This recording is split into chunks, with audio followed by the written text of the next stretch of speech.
মহারাজ বলেছেন, দেবতার স্মরণ মনন ও স্মরণের মধ্যে দিয়ে মানুষ নিজ কর্মফল সূক্ষ্মভাবে অথচ অতি দ্রুত খণ্ডন করতে সমর্থ হয়।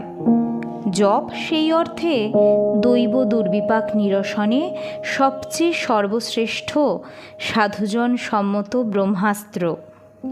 যিনি কাল কর্ম ভাগ্য ইত্যাদির ঊর্ধ্বে, তাঁর শরণ নিলে শরণাগতও ক্রমশ এইসবের ঊর্ধ্বে যেতে সমর্থ হন। সেই জন্য পৃথক শান্তি সত্ত্বয়ন, গ্রহ দোষখণ্ডন, কবচ তাবিজ রত্নধারণ ইত্যাদির আর প্রয়োজন হয় না। ওসবের দ্বারা যা ফল হয় তার শতগুণ অধিক ফল হয় নিবিড় একনিষ্ঠ নাম জপে। নিরন্তর একাগ্র স্মরণ মননের প্রভাবে ব্যক্তি নিজের